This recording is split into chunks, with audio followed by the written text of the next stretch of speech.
behalf of Sarah Lawrence College and the Child Development Institute, I would like to welcome you to the Thomas Wright Lecture. The annual Wright Lecture is funded by a gift from the Leon Lowenstein Foundation, honoring Thomas Wright, a member of their board and that of Sarah Lawrence College.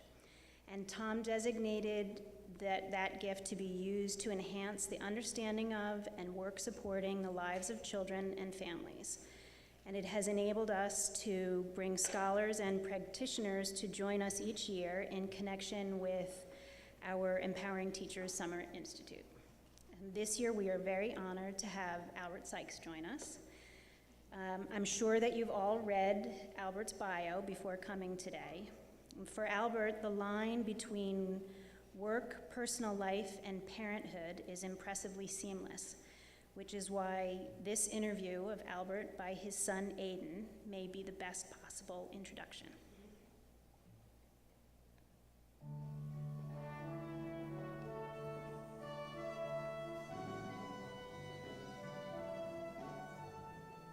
Do you remember what was going through your head when you first saw me? I remember when the doctor pulled you out, the first thing I thought was that he was being too rough with you. And he actually held you like a little Sprite bottle, and he was like, "Here's your baby." That was the most proud moment of my life. Don't tell your brothers, because it's really not. But it was like looking at a blank canvas and just imagining what you want that painting to look like at the end, but also knowing you can't control the paint strokes.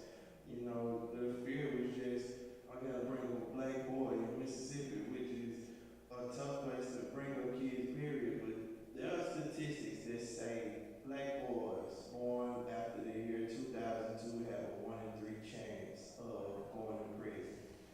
And all 3 of my sons were born after the year 2002.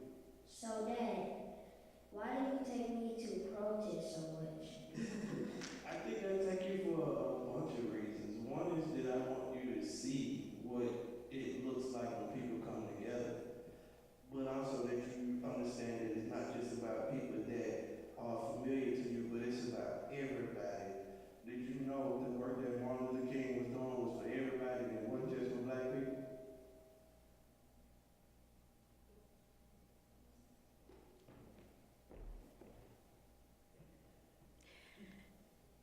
Wasn't just for black people? Yes, I understand that. Yeah. So that's how you gotta think. You decide that you wanna be a cab driver. Then you gotta be the most impactful cab driver that you can possibly be. Are you proud of me? Of course. You my man. I just love everything about you. Period. The thing I love about you never gave up on me.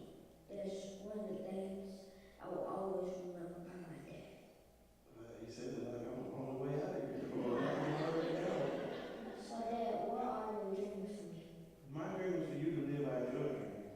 It's an old proverb that talks about when children are born, children come out with their fists closed because that's where they keep all their gifts. And as you grow, your hands learn to unfold because you're learning to release your gifts to the world. And so, for the rest of your life, I want to see you live with your hands unfolded.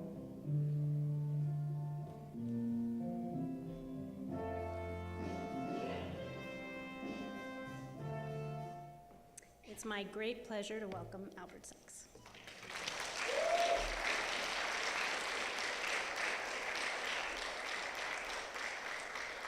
Good afternoon, everyone. Or good evening. Can y'all hear me well?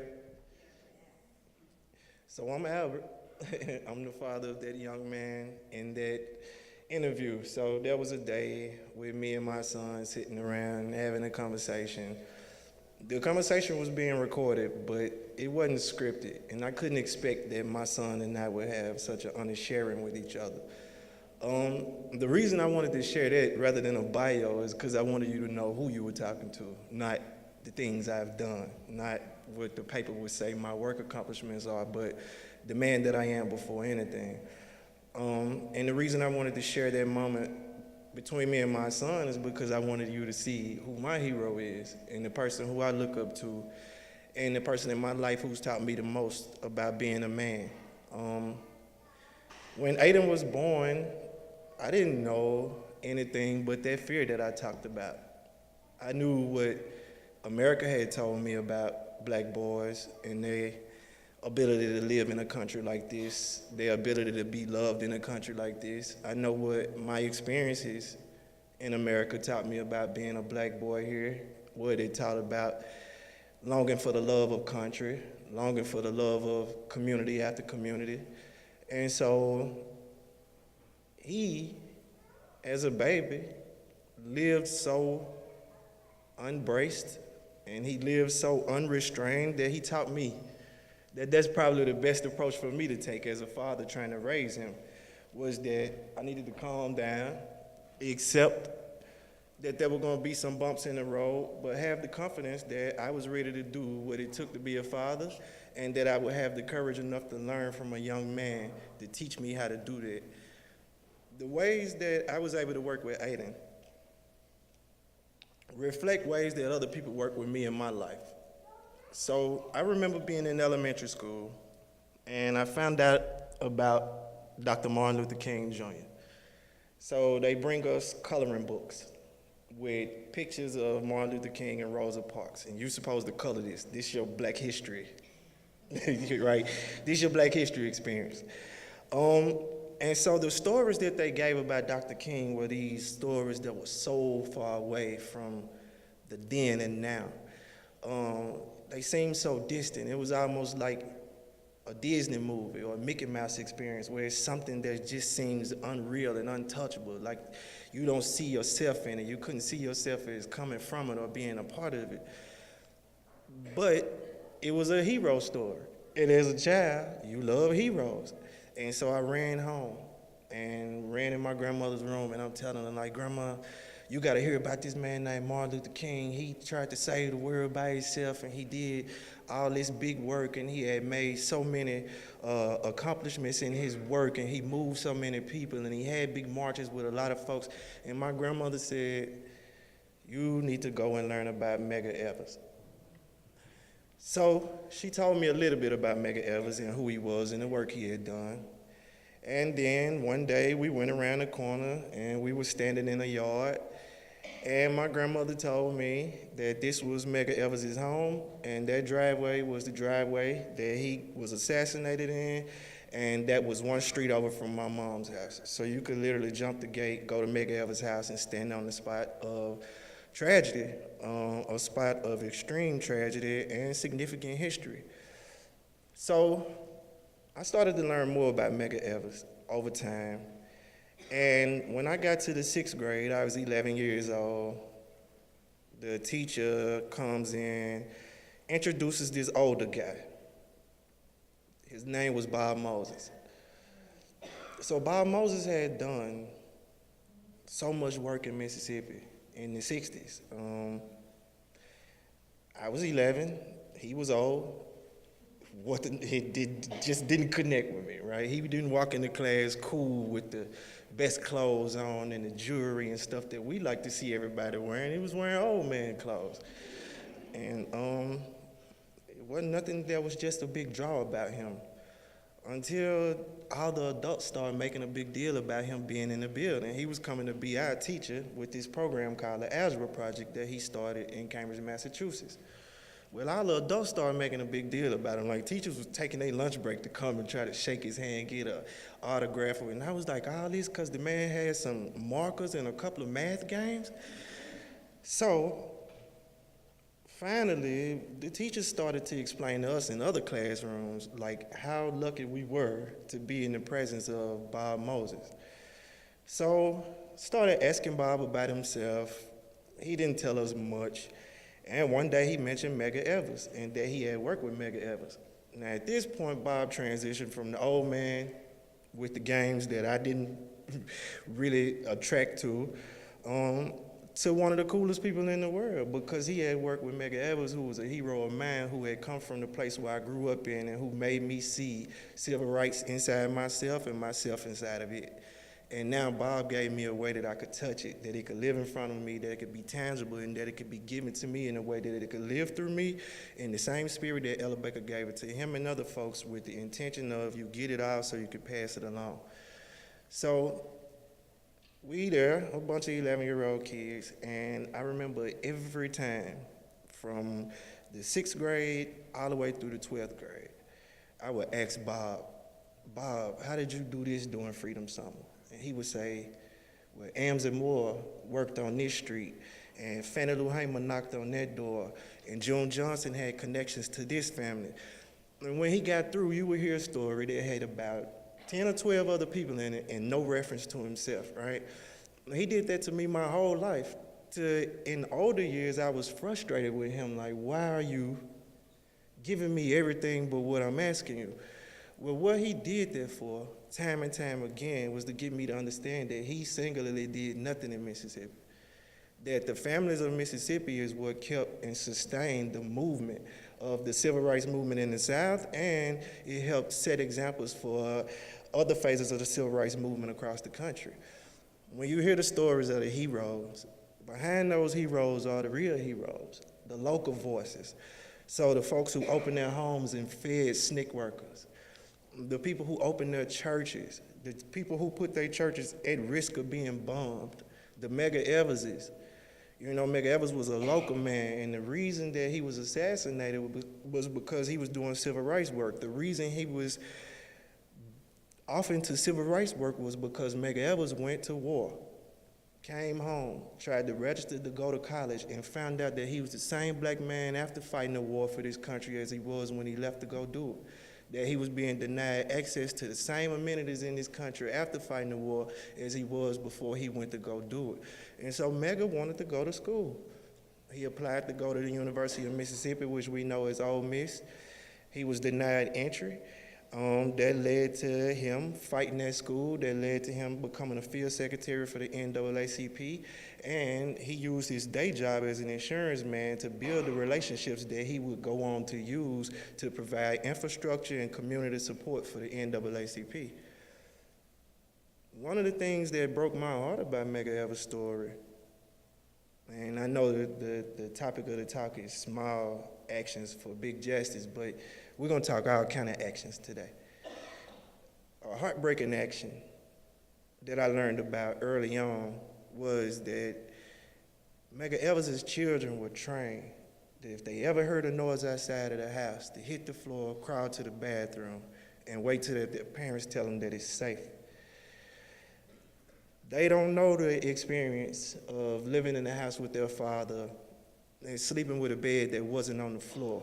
They had to sleep with their mattresses on the floor because windows were around the house. And for the protection of his children, he couldn't let them sleep up high. And I remember his daughter telling me that on the night that her father got killed, everything that he had instinctively taught them about protecting themselves and protecting their family kicked right in. They heard the shot, they hit the ground, they crawled to the restroom, they waited.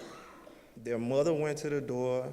Mr. Evers was crawling up the driveway, trying to make it to the door to get in the house, and that's where he ultimately collapsed and died. His assassin lived long enough to enjoy most of his life, another 30 years plus, and then he was convicted in the 90s, and he died in a Mississippi prison. In the midst of him dying, I saw the courage and the strength of Myrlie Evers to not rejoice in the man's death who had taken her husband's life, because she knew that her husband had done so much and he impacted so many lives that in that driveway is not where Medgar Evers died. And in no driveway across the country can Medgar Evers ever die, because the work that he's done is always going to outlast him. The legacy of who he is way less important than the impact of the work that he left behind. And so I started to learn lessons like that through watching Bob live. And Bob put into my life people like Hollis Watkins, who is in his 70s, and he and I share a mentor. Hollis is twice my age and some change. And Bob is what brought Hollis into the civil rights movement. At that time, I guess you can imagine, they didn't have cell phones, so you couldn't text somebody and say who was across town or who was here or what event was going to happen there. you had to wait on word of mouth. And so word of mouth in small towns goes pretty fast. It's like a text message, but not as fast. So word got around town that Martin Luther King was in town.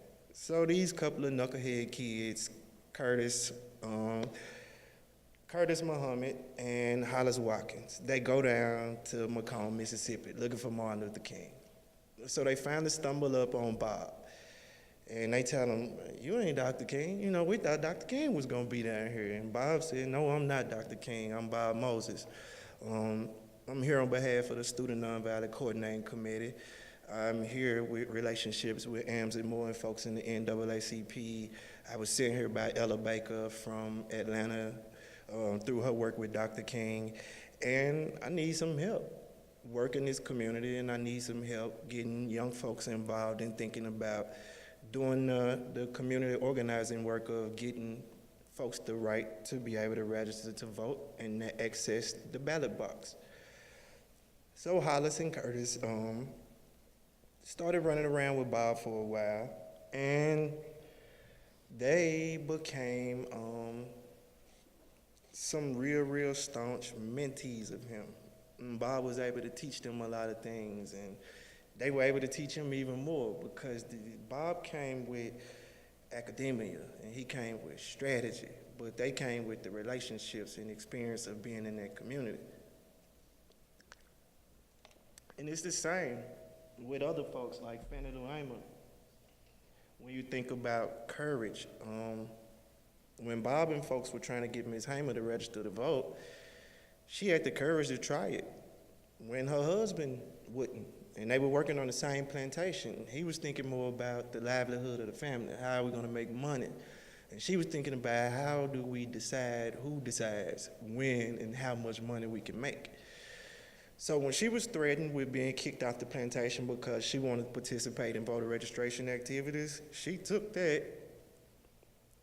She took that with no fear, with no worries about where the next check was going to come from, with no worries about any kind of retribution or pushback from the plantation owner, with no worries about how upset it might make her husband, because she had the conviction that what she was doing was right. When you think about sacrifice, and you think about the sacrifice of your time and your energy, your money, your body, Fannie Lou Hamer is a great example of that. In a Greenwood jail, after she was arrested along with June Johnson, they took Ms. Hamer in a cell. Then they walked over and they got 2 male inmates, and they gave both of them nightsticks. And it was basically, if you want to go home, then you need to beat Ms. Hamer. And so Ms. Hamer described the beating as so bad that the 2 men only stopped because they were too exhausted to continue. And the injuries were so severe that when she died, 20-something, 30 years later, she still died with complications from the injuries of that beating inside that jail cell. And the savagery and the ruthlessness of what was done to her. And the fact that when she came out of the jail, that didn't deter her from getting right back to the work that made that happen to her in the first place, with the understanding that it could happen again and with the courage to go face it no matter how many more times the threat of it happening or the reality of it happening was going to be there. Courage, when exemplified in front of folks, changes the trajectory of their lives in different times. So at the time that people were going to register to vote and they were getting beaten, that they were getting chased, you know, through communities by folks when they were being threatened with dogs and shot with fire hoses. That was a fear. That was a fear that had been instilled by the state of Mississippi and by the United States of America that was winning at some point. Because when those dogs come out and you gotta stand there and face it, a lot of people in a lot of instances wasn't ready for that type of violence to be inflicted upon their bodies. It don't make them fearful in a bad way. They were fearful in a common sense way, where you don't wake up expecting dogs to bite you and police to beat you. But there was a moment where a group of folks were headed to the courthouse to register to vote. Bob was in the front of the pack leading folks up to get ready to go and see the registrar. And a policeman stepped in front of the crowd. He had a dog. And he let the dog, while on the leash, he let the dog start growling at Bob and, lunging as if though he was gonna attack Bob. And everybody else in the back of the crowd takes out running. It's one policeman, one dog. Everybody takes out running. Well, at some point they hear the dog still barking. And they turn around and Bob is standing eye to eye with the policeman. Never broke eyes with the policeman to pay attention to the dog. But he stood with such conviction that the folks who were running came back. And they took their rightful place back in line where they belong to go finish that walk up those courthouse steps to ask the registrar to give them forms so that they could fill out the register to vote. Now you got to think that also that process of voting, the state knew how important that was, and they knew just how important it was to deny access to minority people. Like, would you want to give somebody the right to make decisions that you've constantly beat down for a couple of 100 years, right? So a lot of what you were seeing in Mississippi post-slavery was a response to the fear of free black people. So when you look at the education system in the state of Mississippi today, it's a response to the threat of free black people that has never disappeared in that state. I always tell people that systems, in order to be changed, have to first be figured out and confronted. So you got to figure this thing out, and then you got to figure out how you get in front of it. And then you can figure out how you get inside of it, and then you figure out how to change it. But a lot of times we think of systems as these one-pronged, one-approach things, when it's a multifaceted approach to what you're seeing happen in different communities across the country today.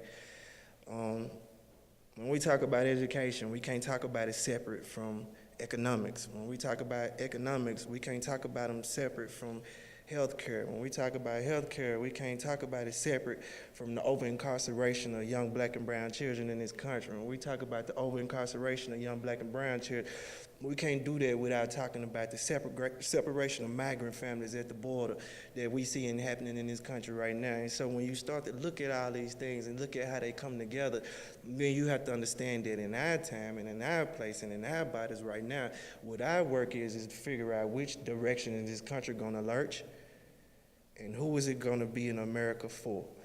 When we go look at our Constitution and it says we the people, how are we going to define who that is, and how are we going to make sure that's inclusive of everybody that's in this country and that is no longer something that's just designated for a certain amount and a certain class of people, a certain race and a certain class of people that has always been designed for. So our country goes through these cycles of deciding, does it want to open up or does it want to contract? Does it want to expand the we or does it want to restrict it even further? And right now, we living in a spot where we are a generation that has about another 20 years to figure out what America are we building? What America are we going to turn over to our kids? Because that's whose world this is. We living in the world that we borrowed from our children. And if you're a good borrower, you know you got to give something back. But that's if you're a good borrower. Some people do take your stuff and don't give it back. But a good borrower, with the understanding that they have to give things back, well, our responsibility in giving this world back is that we give our children one better than the one that they were born into, one better than the one we inherited from them, and build it in a way that they can make it better for the children that they have to hand it back to, which are their children that they'll be borrowing it from. So in my quest to do what's necessary to create that better world, I had an experience when I was 13 with Bob in Mississippi. So we had been students of his for 2 years in the algebra project. And at 13, we were about to graduate middle school and go to high school. Well, that would also have meant the end of our experience as algebra project students. It was for middle school kids to take algebra and be ready for a higher level of mathematics when you get to high school. So we had the bright idea that as a bunch of 13-year-old kids, we wanted to start our own organization. We wanted to continue to do the work of the Algebra Project, but we wanted it to be led totally by young people, and we wanted young people to do it for other young people. We wanted to build something that young people could own. And so the Algebra Project supported us in that endeavor. And we founded this organization called the Young People's Project, which around the country is known as YPP. And with YPP, our thing was we had come into this program that had taught us so much in math, but it taught us even more in community, friendship, and life.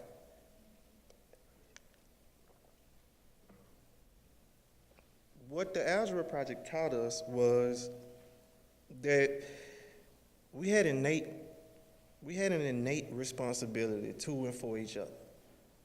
So the same kids that I was in that classroom with, I grew up in the same neighborhood with them, and without some option like this, our options would have been very few, and they wouldn't have been that positive, and they wouldn't have allowed us to tap into ourselves in ways that we could build up our community, that we could create opportunities for ourselves and for each other. And what we started to do was come in there every day after school.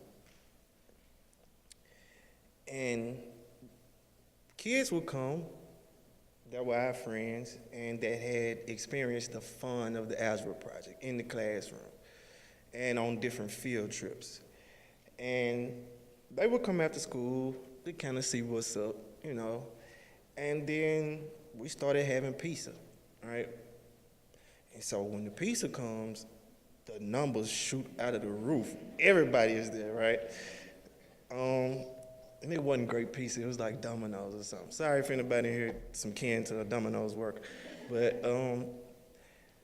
so when the pizza came, the numbers started shooting up. Kids started coming. So now we go on Monday, Tuesday, Wednesday, Thursday after school. Then we got this bright idea that we're going to get the principal to get the janitor to open the building up on Saturday mornings. We're going to come in here and we're going to learn this math.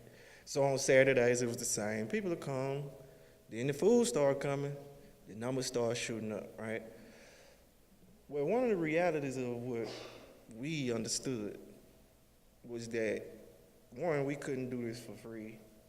And two, people coming because we putting something out there that's a draw, that's a natural attraction for young people, right? So we go to the Kellogg Foundation, we ask for seed money. They give us $50,000 to get this organization off the ground, right? Bunch of 13-year-old kids, $50,000, right? And this is the first time that somebody talked to us about self-employment, being able to employ yourself and pay yourself, right? But because we had been together all our lives, and then this program brought us together in a different way, then what happened was, when we got the $50,000, we had the option to take a stipend to pay ourselves. Everybody foregoes the stipend to keep the pizza coming. Because the reality of what we understood with the pizza was, every day at school, between 11 and 11:45, that was the last meal that most of us got in a day. So you go home and want to guarantee that your mama was going to be there, or there was going to be no food in the house.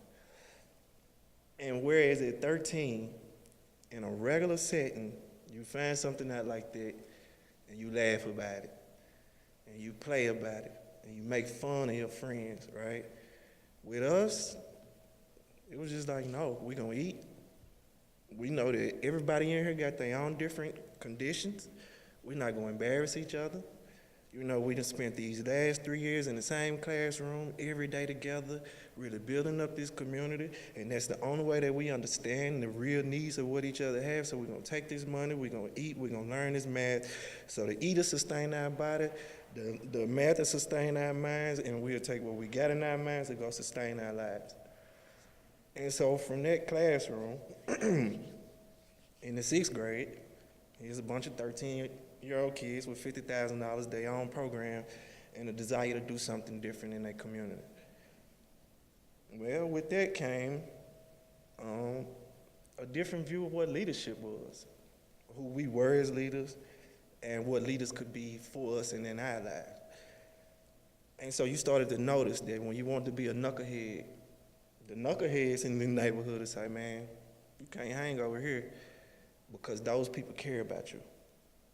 You can't come and hang on the corner because I see your mama take you to school every day. Your mama care about you, right? And so even the people that we think are the invaluables, the people that we think are the destroyers and the destruction makers, they are people that found themselves in conditions that are hard to get out of, but that they haven't been given the right options to get out of, but they determined not to use their lot in life to create a way for somebody else to have to go down the same path and have the same lack of opportunity.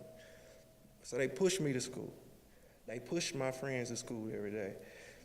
And the value of that was we were beginning to be seen different in the community. We were beginning to see the community differently ourselves through our own eyes. We saw it as something valuable now, a place that we wanted to come back to, a place that we wanted to be in. Because Jackson, Mississippi, as a black kid coming up in poor families, if there's nothing else that school is going to teach you, more than they teach you in the books, is get what you can get and get out of here. When you get out of here, don't come back. Don't look back. Don't think about Mississippi, right? And so this program and this experience was telling us something totally different. And the way the people in our community responded to us, it was telling us something totally different. They know you gotta be here. You gotta take the things that you learned and come back here. You gotta look at this community and see what the needs are, because PISA was our need, and that was answered. And that helped us answer so many of our own other personal needs, but then it also created the environment where we knew we couldn't be selfish and singular. Because when you ask the story of the Young People's Project, I need to be able to give you 12 stories that don't include me, just the same as Bob did for me about the Civil Rights Movement, because it was nothing I did that was singularly about Abbott. I hadn't made an accomplishment in my life that was singularly because of me and some big, great skill that I have, or some energy, or some magic. What it was it was a collection of a bunch of different people who saw something in me at different times.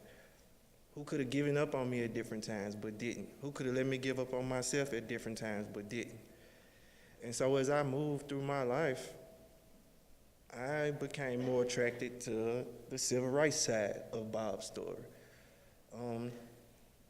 Because that's where I felt the grit was. I didn't want to do the work of being glamorous and being on camera and being the center of attention. Like, I wanted to be where the people were. I wanted to be where the conversations were, because the conversation is where the information is. The information is where the blueprint is. And then you can do the work of fixing the problems. But you can't do work on behalf of people that you don't know. You can't do work on behalf of people that you don't love. So part of what my approach to any of my work has always been rooted in love first. And the former mayor of Jackson, Mississippi, the late Chokwe Lumumba, in his inaugural speech, his last words were, "You must love the people, because if you don't love the people, sooner or later you'll eventually betray them." And I found that to be a very profound and powerful understanding for the way to approach your life. It's hard to hurt something you love unless you're hurting it out of love. It's hard to destroy something that you love unless you no longer love it anymore.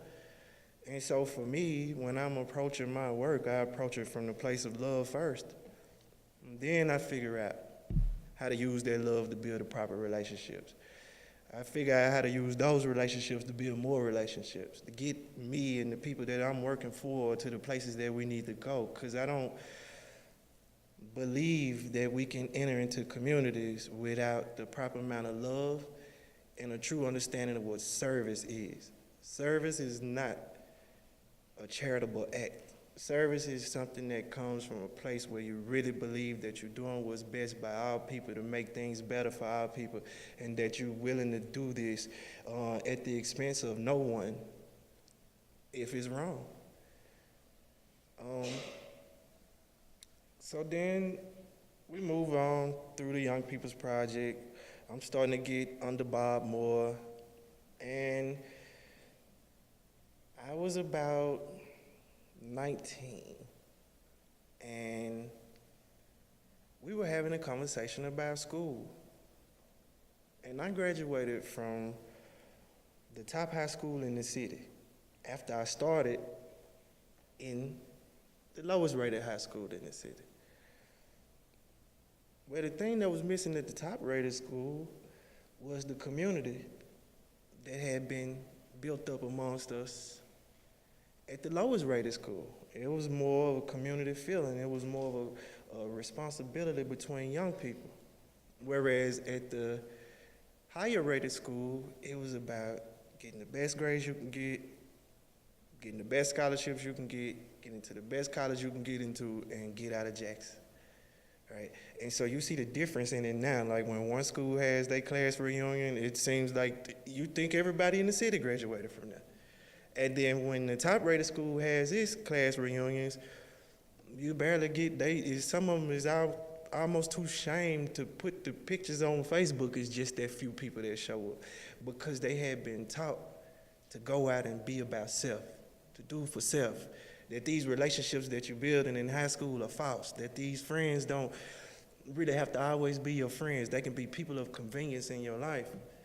And so then you see how that plays out on different sides. But then also at that school, we were taught that success was this thing that was way out, pie in the sky. You got all the money, you got the best jobs, your kids don't ever get in trouble. Right? Yeah. And so at the Algebra Project and at the lower rated school, what we learned was success was, are you gonna register to vote and go do it? Are you gonna get a job in your community, become a homeowner there and pay taxes? So that when we talking about what's happening in these schools, then you living in a way that contributes to dismantling the problem. And as we were talking, I started to realize, and this was after high school, that regardless of the rating of the school I was at, regardless of the reputation of how good it was for education, I didn't receive a quality education. I received the education that would prepare me for somebody's college, that would prepare me to go off and prove that I could go through and complete a 4-year process. But it didn't give me an education that prepared me to say I could go out here in life and contribute to communities, contribute to other people's lives in positive ways, and that means way more. And it'll always mean way more, and it'll have way more dividends and rewards than any paycheck you could ever get for whatever skill you have under the sun. And I also learned during those years that regardless of what you're doing, regardless of what your life's work is, that imperfection is not an excuse. It's a given. So everybody, when they make mistakes, go to the nobody's perfect. And that's absolutely true. And I began all my work with that same understanding. Nobody's perfect. But that's not my excuse, that's my driver. Because right after I tell myself that nobody's perfect, I have to still say, but you have a charge to create a more perfect world than the one you were born into. I never let myself forget that. So it's not just that I get to walk around and meet people and talk, and I get to organize people around different things in my community. I still have to walk as a father in front of my children. I have to show them how to live the things that I'm telling them I expect of them, because regardless of what I say, I see in their faces when they proud of me. I see in their faces when they questioning a decision I made. I can see it in their face when they see that I'm worried. And I have to control all of those emotions, and I have to put them in line with actions that show my children, this is how you become an upstanding man. Not by being perfect, but by not being afraid to be imperfect and make mistakes, and to make your mistakes in front of the people who should see you at your most vulnerable, because that is those moments are going to control how they shape their thinking about making mistakes, how they shape their thinking about what masculinity is, how we tell boys that boys can't cry. Stop acting like a little girl. Well, I cry a lot. And I don't mind my children seeing it. And I don't mind explaining to them when I'm crying, what I'm crying about, because we have to have ourselves in a position where we understand that we do have the right to have emotions, because if not, what you see is a buildup of 27 people getting shot on a weekend in Chicago, and everybody think that's just because people can't get along. No, it's because the right structures ain't in place to let people release what they holding. When I think about mental health, one of the first communities I think about is the civil rights community. Like, look at all the traumatic experiences that these people had, both physical and mental, right? And nobody thinks about this. 60 years later, they still waking up in cold sweats. You know, that is some days that they still paranoid to come out of the house because they can't remember that that's not over. Well, it's really not over, right? But they can't forget that they're not still living in 1961. And in some days, you can imagine how they would wake up and feel like that. But when I think about mental health, I think about them fighting a domestic war on this soil, only to get the same treatment as Medgar Evers after he went and fought an international war overseas for this same country. When I think about the fact that in 2018, you almost have to have an argument around 3 simple words: Black Lives Matter. For some reason, we can't get that to be an understanding. We can't seem to bring ourselves to a place where that's a given, you know, where we can treat people with some kind of common decency and respect that says you belong too, that you're important too, that you're valuable too. When we have conversations about race in this country, the reason they so hard is because they supposed to be, right? Racism ain't this thing that you just gonna make disappear with a couple of conversations. It is something you also can't make any easier by having conversations full of blame and vitriol. We have to have conversations that come from places of listening with love, listening for understanding, listening to accept the places that you have been wrong, and then listening to understand what your work is to do to go and make things right. So a lot of times conversations about race delve into just finger point. I'm less racist than you, right? That's the typical tagline. It feeds into making people feel guilty, making people feel bad, making people feel ostracized. And I've never seen a combination of those three things come together and change nothing. I've seen them make things worse for people.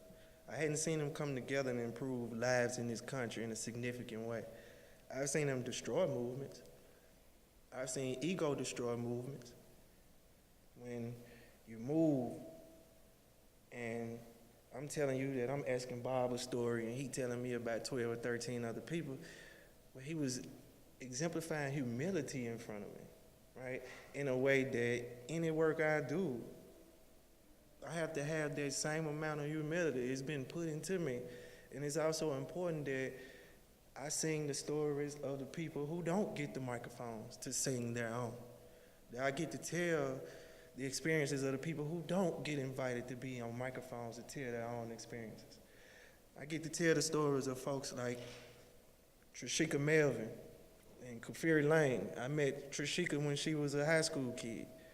Somebody introduced her to me, and she was kind of a tested character, because when a high school kid, when you tell them, hey, I'm gonna help you with this, or if you ever need me, I'm gonna be there, well, they gonna test that promise, right? They gonna call you. And so what I had to do is when she calls, I have to show up. And so I knew her since she was a teenager. Now Trishika's in her 20s, and she's leading the largest coalition of organizations in the city of Jackson that's working to save our public schools from the state. I do what she says now, right? I was able to work with her when she wanted me to, able to help her when she needed me to. And now she's running the show, and I'm proud of it. See, that's egoless leadership. That's the Ella Baker School of Training and Thought, where strong people don't need strong leaders. What strong people need is a space to be the strong leaders that they already are. Ms. Baker really believed that. Bob really organized in that fashion. SNCC really lived like that.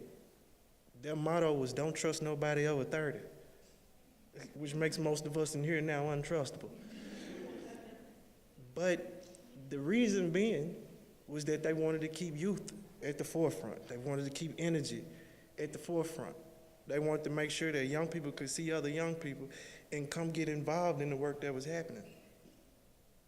Bob ended up in Atlanta because the young people of SNCC staged the sit-ins in North Carolina. He saw it on the front page of the newspaper, and he said that in looking at those images of those kids sitting at that lunch counter, it was something about himself that he saw in them that compelled him as a high school teacher in Harlem, New York, to get on a bus, go down to Atlanta, Georgia, and watch the rest of his life change. He's in his 80s. He's had a heart attack. He's had a hip replacement. He's still fighting and moving. Dave Dennis was supposed to be in the car with Schwerner, Chaney, and Goodman, the 3 civil rights workers who were killed in Neshoba County, Mississippi. And Dave had bronchitis, and they sent him to New York to heal, to take some time off to get better. And the workers got killed the next day. And so Dave walks around with this remorse that he lost his friends and that he should have been there, right? And it still makes him cry at night. But it also makes him go harder during the day. He's in his 70s, right at 80, still pushing every day. He was the head of CORE, the Council of Racial Equality. And every time Dave comes to Mississippi, it's the same thing. He calls, he picks me up. We're gonna go have some wine. We're gonna talk. And it don't matter where he last left off. He knows how to pick up that story and keep going. And he told me so many intimate things about the inner workings of movement. I mean, how we get this utopian picture that everybody was hugging and marching together. No, they were in the back rooms hashing it out. It was times that they come out of the room and don't want to talk to each other, but they knew they had to stay focused on freedom. It was times that people had to challenge leaders like Dr. King in a time where it wasn't comfortable to challenge their type of leadership because everybody saw him as the head of the movement. And Bob and Dave and Aaron Henry and Joan Johnson and Fannie Lou Hamer, they created the spaces through COFO and SNCC and other organizations where the challenging of leadership could become the norm. Because the voices that matter were the voices that were there experiencing these local communities every day, and there was no way that nobody could come from out of town into Mississippi and carry the story of Fannie Lou Hamer the way that Fannie Lou Hamer could carry that story to the Democratic Convention in 1964. A story that was so simple, yet so powerful, because all she did was tell her experience of being a black woman growing up in Mississippi, being a black woman living in Mississippi, being a black woman trying to gain access to freedom in Mississippi. Her story was very simple. It wasn't a politician's speech. It wasn't some big eloquent string of words that were being thrown around the room. It was simply, I am Fannie Lou Hamer. I am a black woman from Mississippi. I have been taken to a jail cell and beaten by inmates. I've been threatened. My life has been threatened. My husband's life has been threatened. I've gone to the registrar's office and been given a literacy test, and I've gone to the registrar's office and not even been able to have the opportunity to even take the literacy test that gives me an opportunity to register to vote. I mean, it was powerful enough and simple enough, and it was shaking the country enough that it scared the president into throwing an impromptu press conference just to interrupt her so the rest of the country couldn't hear that story. But if you go and look at history, they tell you that was one of the biggest mistakes he made, was because she had captivated enough of the country so much that they got enough demand to the news stations that they looped that video so many times the next day. He would have been better off just sitting through it the first time. So sometimes when we take small actions, like him, right, where the big justice on the other side of that was that the whole world, the whole country has to hear over and over again this latest story that this man tried to block out, you know. The small act of going to buy pizza, where the big justice of that is At this other school where they sold us all these dreams about what success was, I started to understand that Jonathan's husband was a good friend of mine in middle school. He leaves after high school. He ends up in California designing highways. Then he ends up in Texas designing highways. Aria Fleming comes right out of college. She's working for DuPont. Sammy Myers, in the same program, doesn't even finish high school, right? But right now, he's an employed person. He goes to vote. He runs his son's baseball team. He's active in his son's life. My other friend, Marquise Lowe, who by happenstance ended up in the Young People's Project because he was out in the highway when he shouldn't have been. We were out in the highway doing one of our activities, racing cars. This is how we learn how to do averages. So we racing the cars up and down the highway. Of course, every other kid that sees this one like, what are they doing in that class? And why they doing that and we not, right? Especially if you got a racing car. So Marquise, being the little inquisitive, nosy boy that he is, he comes down and he saying, man, what y'all doing? And I'm telling him, I'm like, we racing the cars up and down the highway. And the person over here and that person over there is the people that hold the stop clocks to hit them when the cars reach the finish line and come back to the start. And so he said, well, what y'all do with that? Well, we take all the times and we add them up, we divide them, and then we get the average of how fast each car runs this highway lap or whatever. So he said, man, I want to be in there. And I was like, man, you got to go home and tell your mama and them, they got to come get you in. So the first act of education advocacy I ever saw was the next morning when them school doors open and Marquise walked in there with his grandma straight to the principal's office, and it was nobody leaving here until my grandson can get in that program because he found something that he liked, he sees something that he want to do, and I want to give him every opportunity to do things that he wants to do with his life to have the best life that he can have.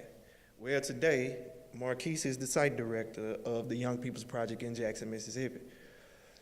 He spent all of his life, just like me, everywhere you see a Young People's Project around this country, that's Mississippi hands and Mississippi minds.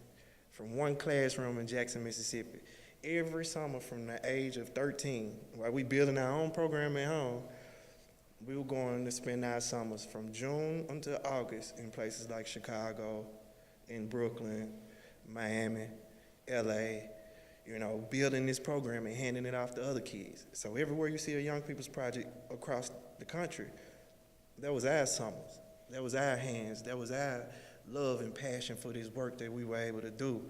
It was people like April Deutsch, who was one of the strongest leaders in this program, but she was also one of the greatest beneficiaries because it unlocked her mind in a way that people would say, April's so smart, why is she doing makeup? Because April is such a creative person, and she gets joy from helping other people feel beautiful. She gets joy from using her creativity to create beautiful things, and so she's a great artist. And then she likes to take the love of art and turn that into beating people's face. They call it beating. Not literally hitting them. When they say beat, they mean applying makeup. But no, and to really do people's faces and make them feel like they want to feel and look like they want to look. But she's also an active mother who's raising a daughter who just graduated high school. That was our first baby in YPP. She's raising a son who I have no doubt is going to be great because they come from a great mom who was lucky enough to come out and marry a great man, and they building a great family, and to see the levels of what we all doing with our lives, but to also see the absence of what somebody else would try to define for us as success. We don't go by those definitions. The definitions for us are you active? Are you participating? Are you doing something to contribute to a better world? Right? When I think about Rosalind and Roxanne, two twins. They was my first babies after I graduated high school.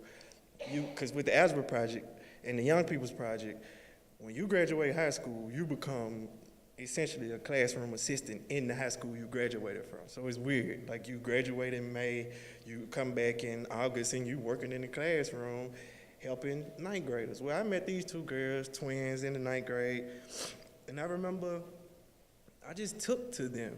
Like, they was some real quiet girls, but they were real smart. And when you get to sit with them by themselves, they real funny. And I like to joke. So I'm sitting over joking with them, getting to know them. And I couldn't let them go. So throughout all of their high school years, I was their immediate elder. And understood the responsibility that came with it. So they were girls, but they were still coming up in a single parent home. And people might think being a single mother with girls wouldn't impact them because it's not a man in the house. Like, girls need some experiences with their fathers, just like boys need them with their fathers and their mothers too, right? And so being around them, as young as I was at 19, 20, and 21, they looking at me as if though I'm their father, at the very least like a super responsible big brother. And so I stuck with them, struggled through everything that they struggled with. Took them home, introduced them to my mom, make sure if these girls ever knock on the door and they need something, you know, make sure you look out for them. When they need a ride to work, if they call, I'm going to do whatever they need, but it was my way of showing them that I'm going to show up.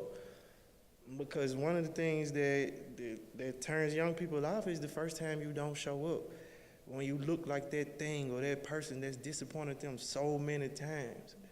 When I see somebody disappoint me, what I see is my dad, who been absent for 30-some years of my life. We grown adults who can talk now, but I think about all the time that I missed with him.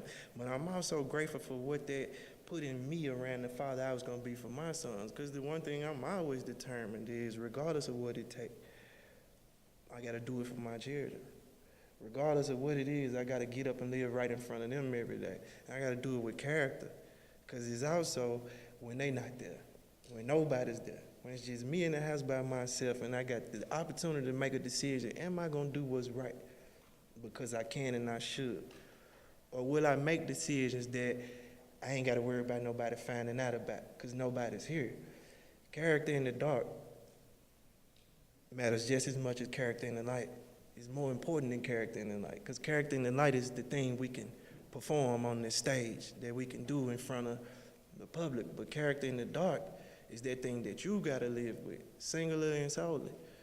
Can you be comfortable with who you are when you go to sleep? Can you say that you serve in a way that you've given your all, that you've given the love and the care and the time that it takes to build communities?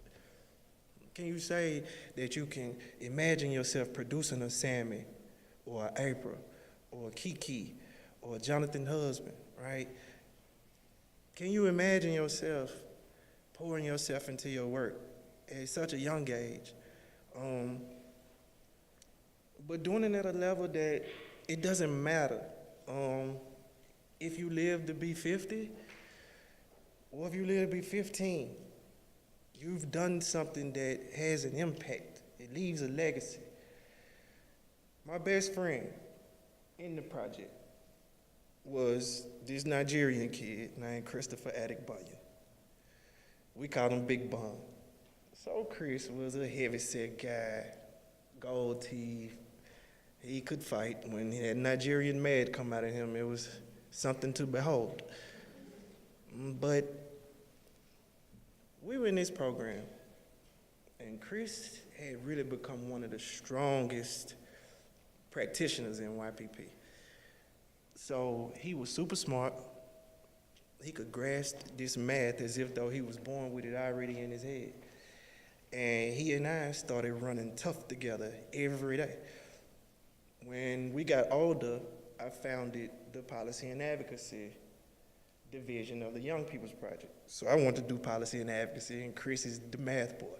So we running around, and I'm the one that talked to organizing, and Chris is the one that teaches the math. He teaches the math, and then I tell you, like, you could take those skills, the math is teaching you how to strategize, the math is teaching you how to critically think. You could take all those things and apply them to a problem in your community and solve it, right? So they started calling us Chris and Abbott. Like, I couldn't have my own name, he couldn't have his own name no more. We was together that much. But what it did was it gave us an opportunity to think about life.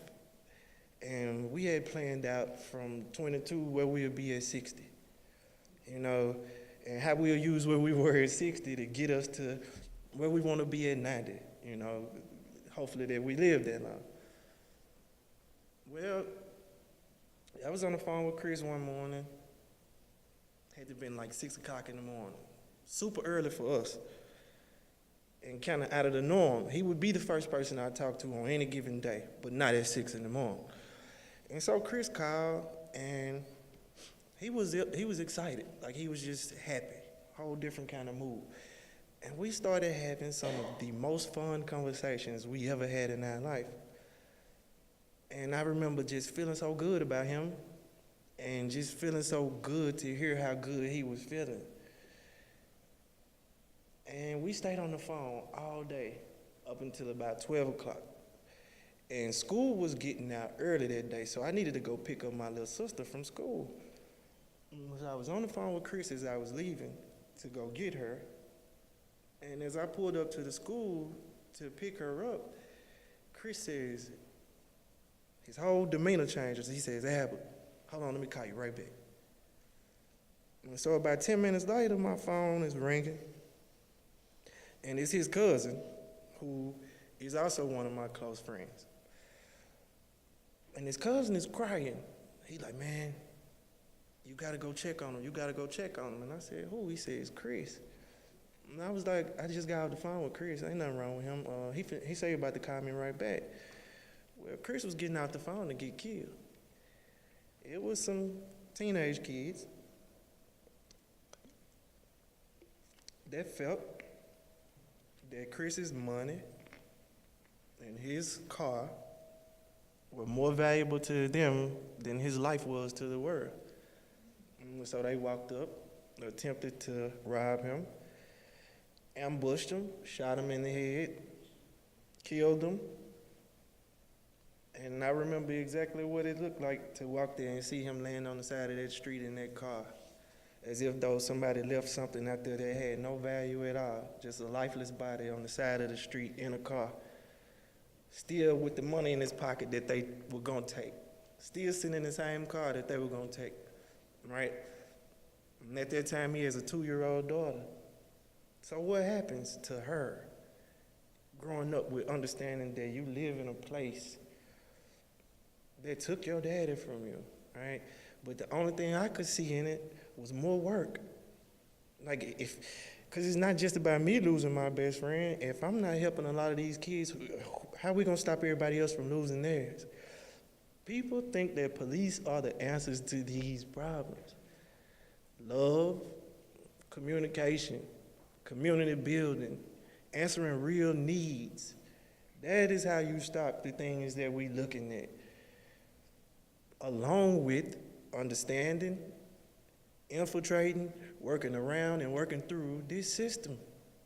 The way that it's designed, the things that it's designed to do. When somebody tells you that the system is not working, trust me, go look at the design of it. It is highly successful.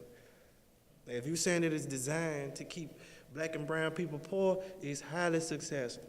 If you're saying that it's designed to drive up incarceration rates of black and brown people, it's highly successful. If you're saying that it's built to make health care more restrictive for the worst off people in this country, whether they black and poor, white and poor, whether they brown and poor, it's highly successful. If you're saying that continuing to figure out ways to restrict access to the ballot box when the Supreme Court goes and guts the Voting Rights Act of a small, simple section that gives it no teeth and lets it have no more strength, then it's highly successful. And then if we look at where we gotta start, everybody shoots for the top. We never think about building as something that happens from the bottom and gradually moves itself to a place that you can communicate at the top, that you can impact and inflect change at the top. When we think about the occupant of this White House, right, everybody thinks that that's where all our resistant energy should go. We gotta resist, resist, resist, resist, resist. That's necessary. It is necessary. But part of what people have to understand is that's one person holding one office. But the way that he got into that office is what's more important. It was 64 million people that voted for that man who espoused the vitriol that he was spitting out about where he gonna grab your women, about the things that he can do, about how he can shoot somebody in the middle of Times Square and still win. In some kind of way, we proved gullible enough to let that happen. And so part of what I'm saying is that he's there. And we have to resist him, but the real work of making him not be successful is what's the conversation you're gonna have across the table with one of those 64 million people? What's the conversation you're gonna have across the table with none of the non-participating voting age folks in this country? What's the conversations you're gonna have with not just the 64 million people, but the demographic, the sheer number of white people, white women who moved their presidency into reality? How are you gonna have those conversations? When are you gonna have them? And are you strong enough to have them from a place of love and acceptance and understanding and trying to figure out a way forward? Not from a place of shame and you're wrong, you're wrong, you're wrong, I'm less racist, I'm right. And so that's the hard work. And if we can agree not to interrupt each other, it'll help us both get out the things that we want to get out. Yes, ma'am? It was somebody over here. I just want to know how old you are. I'm 34. I turn 35 tomorrow. A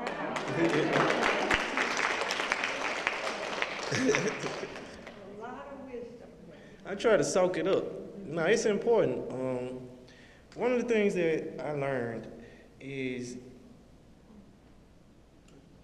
that one is very important to know where you are. So when people say home, and then you ask them what do they really know about the place that they're from, in a lot of instances, people can give you a couple of generic facts, not the real history of the place that they're from, even their family's history in that place.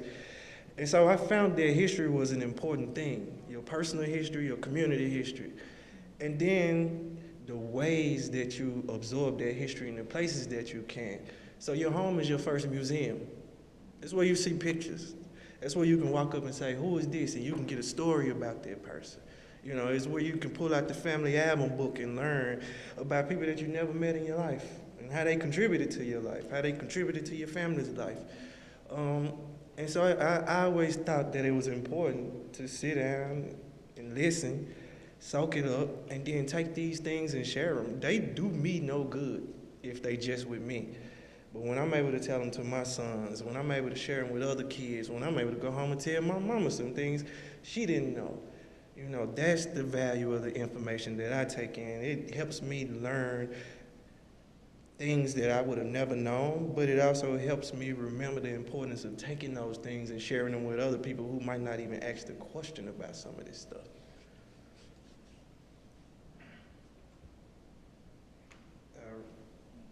Yes, ma'am.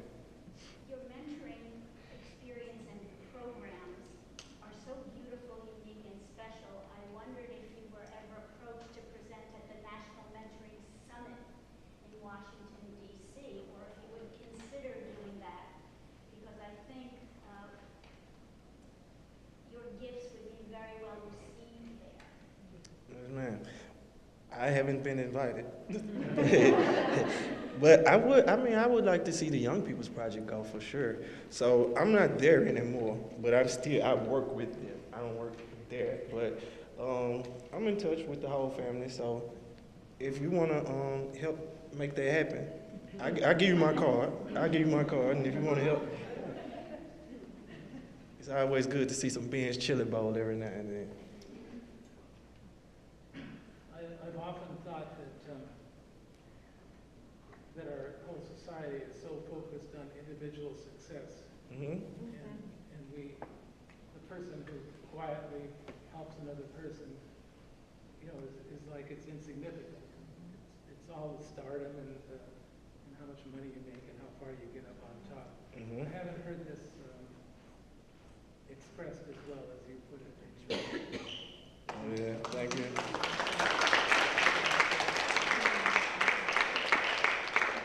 egoless work is, I mean, it's very necessary because part of what happened to Dr. King was that they took him and they built him up and they used him, right? Turned him into this national celebrity. Where that also makes you a sacrificial lamb at some point. And then it also, in the psyche of people, when they see you on TV, when they see you at the front of the crowd, along with that comes a perception of power, becomes a perception of this is our leader, right? And then when they want to come and create some disruption, where do you go? To the person who's been identified as the leader, who everybody has agreed to follow. With me, any community that I'm working with, the first thing we try to tell them is, look, we're not trying to build nothing that's dependent. Like, we don't want to come here and be your father. We don't want to come here and be your mother as an organization. In organizing, in community work, we don't want to be your mother. We don't want to be your father. We want to be partners. We want to be people that's in service of you, because whatever we build with you, we wanted to be able to stand alone, and we want to walk away and feel like it's fully yours, that you can always call us for help when you need it. In different instances, if it's something you need us to do, yes. But for the most part, we want to be able to call you and ask you what can we do, because you already got something going on. We want to be able to call you and ask you, can we send other people to these events that you organize, and because they belong to you. In movement work, particularly around brothers, around men, the chest thumping is one of the things that holds progress so many times, because everybody want to be the top gorilla in the room until it's time to be the top gorilla in the room, right? And so what I had to learn was how to discern who was exemplifying what type of leadership in front of me. Because in a lot of instances where people would say, go be egoless, they were just saying, don't let your ego get in the way of mine, right? It wasn't never like, you can't have an ego. Where they telling you can't have an ego, they expecting you to maybe still have one, but they like, don't let it get too big that it gets in front of mine. And so, for me, humility is so important. Like, it's things that I do that they good, and then I can just walk away and go do the next thing, trying to figure out what's the next good thing we're gonna do, while everybody else trying to figure out how we're gonna call the news station and make sure that they here to see it. It's not important who out there sees it. What's important is it actually getting something done in the place that it's being applied? And who gets the credit? No one cares, right? If the focus is that everybody else got what they needed out of this situation, if needs were met, if resources were delivered, if skills were shared, if something was built, I don't care who gets the article, the story, who gets to stand up and get the interview, because most of the times, if you had in a sense, you wouldn't want to be in the front of those. You wouldn't want to be in front of the cameras and stuff anyway. You just want to go do your work. I'm just lucky enough that I work in the place I grew up in, still in the same community, been there my whole life. So all these people, right, the beauty of me being where I came from is that I can't go there and lie to them. Because if I do, I got to stop by my mama's house and lie to her. I got to go around the corner to my brother's house and lie to him. I got to go to my old classmates that I grew up with and lie to them. And these are people that I got to be personally accountable to. So I either better have the fastest bike, the quickest pair of skates, some kind of way to get away from over there if I go over there and be dishonest about the work that I'm doing. And the fact that you got to look those folks in the eyes every day, and it holds you accountable and it makes you honest. And you look at their children, and their children grow up and play with your children, go to school with them. Now you're in a place where you can't lie to them, and you surely can't go and lie to yourself. You got to get up and understand the realities of where you are, and then you go do your work, and you go home, and you don't care if the cameras follow you home. You don't care if somebody make a Facebook story about it. You don't care if they send you a thank you letter. You will see thank you in the way that they live their life. Yes, ma'am. This is my ride, so I got to take this question. What you were just saying about that being connected with a different question I was going to ask, so I listened to the other thing. In that Freedom Summer and all the related activities, although certainly some people's names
Yeah, so it's a bunch of different ways, but one of the things is we've started partnering with people who have to agree that if we're gonna do events together, right, we gotta have voter registration on site at these events. But then after that, it's figuring out through our work in the community, how are we really making sure that voter education on candidates is happening in the conversations that we having, and how is encouraging people to go vote. See, the odd thing with us is to get honest about politics, we have to turn off the clock. We're C3 and it's against the rules and whatever. But what we have learned is that you have organizations like the NAACP who have C4 status who can go a little further than us. So now is, how do you prep these people? Walk them right to the line, and then let the NAACP leap over the line, and you circle back around and do the community organizing to keep things moving from what the NAACP was able to throw out there, we not able to throw out as a C3. And then the Young People's Project, we undertook working on this, and I don't know, we were 21, 22, I don't know, way over our head. But we wanted to work on quality education as a constitutional right. We figured that one of the ways that you can improve education in this country is to make it something that you actually have a right to, right? So in the Constitution, there's no mention of education. There's no mention of establishment of a federal system of education. And if you go look at the New York State Supreme Court decision around quality education for New York City public schools, it's apparently clear why. Well, even though states have statutes that establish the need for a public education system, the requirements of that is that, and this from a judgment, New York State Supreme Court. Family was suing for lack of quality education in the public schools. It makes it all the way to the state Supreme Court. They deny the family the win. Where in the decision, in the write-up, what the justice said was that we cannot guarantee a high quality public school education for every child in the state of New York, because if we did, how will we determine who will work the menial jobs such as garbage truck workers, fast food workers? So he went and talked about all these jobs that have low pay entry. And basically what he admitted was that education, by design, is a place that you sort in place. All right, so you shake it up, and then you put this over here, you put that over there, you put that over there, right? But then the way that it's done, and now even, it's easier with test scores where you could say, oh, this kid can't learn, let's throw him over there in the special ed class. So you look at the test score and say, oh, this kid not good at taking tests, we need to try to get him out of this school before he bring our grades down or whatever. And so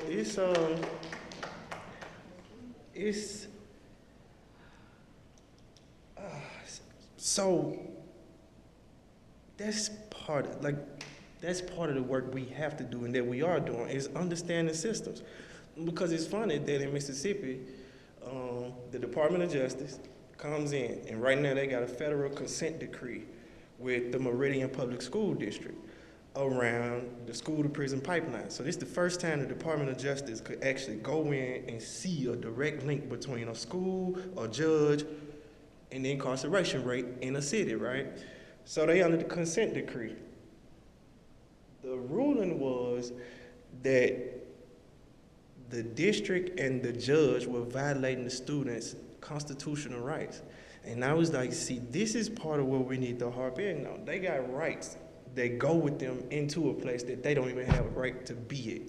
So something is wrong that we have constitutional rights to not be harmed as people, but we don't have a constitutional right to be educated and not harmed at the same time, right?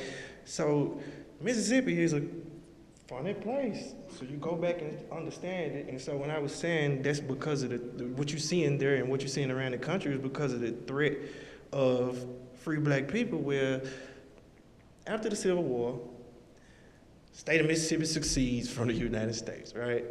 So whatever goes on with the situation, when Mississippi comes back into the Union, They right now the only state that's still under federal decree that they can't never try to succeed from the United States again, because they know that they'll try it too. But what they did was say, okay, we can't leave no more. We gotta be a part of America, so we're gonna make this be the part of America that we want it to be. So they went, state constitution, robust, had great stuff for education, great stuff for the citizenry, right? Because it was all white people. They take the state constitution in 1890, tear it up, and they come back with something that let you know you was gonna be in a whole different Mississippi. They wrote a state constitution that stripped out most of the things that were good for the citizenry, because the citizenry wasn't gonna look the same no more. You know, the people that was gonna benefit from it wasn't gonna look the same no more.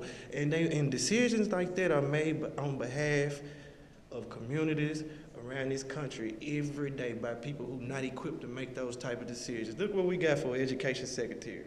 And tell me you feel safe about the future of public education in this country. Look at the growth of private money in education and tell me you feel confident that people not gonna start to see your child and their participation as just some other thing that feeds into the bottom line for their profit. You know, and then when you look at the Corrections Corporation of America, and they have proposals in with 49 out of 50 states to privatize the prison systems in those states.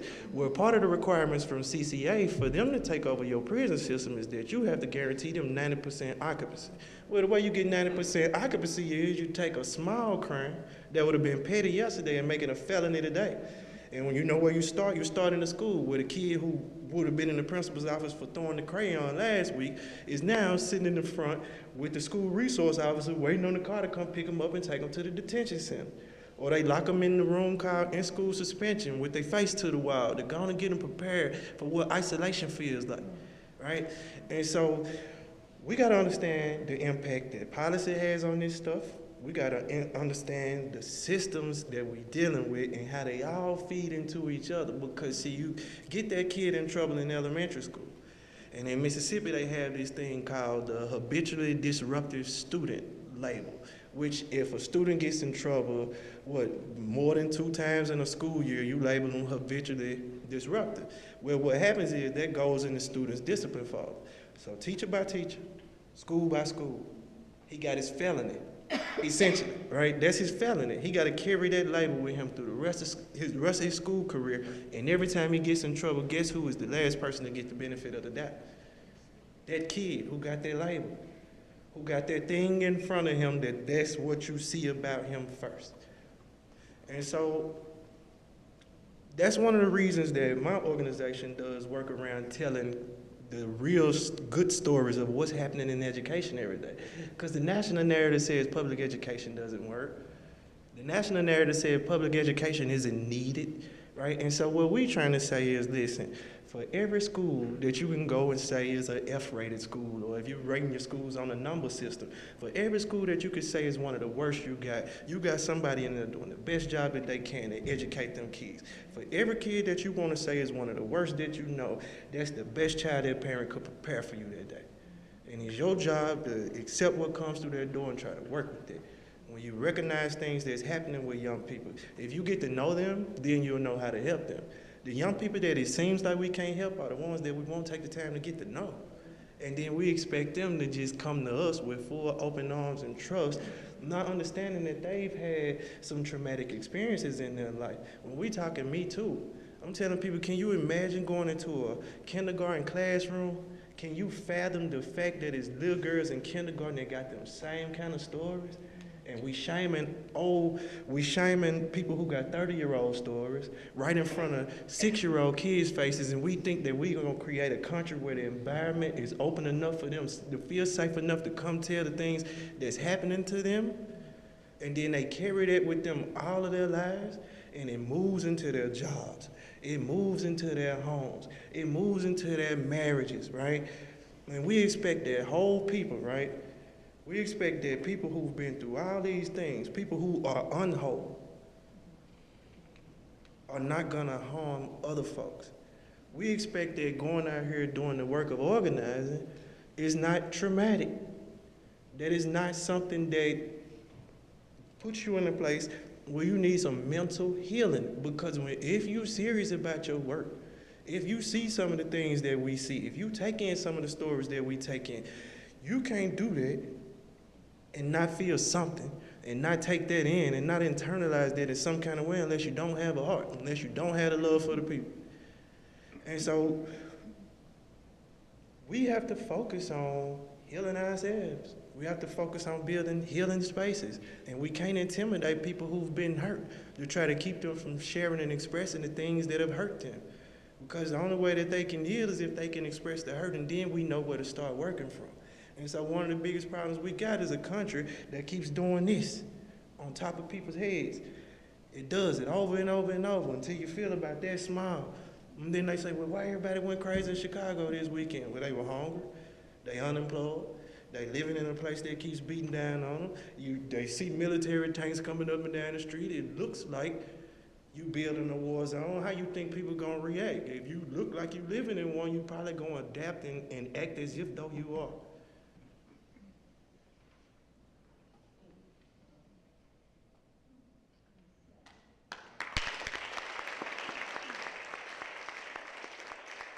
Thank y'all.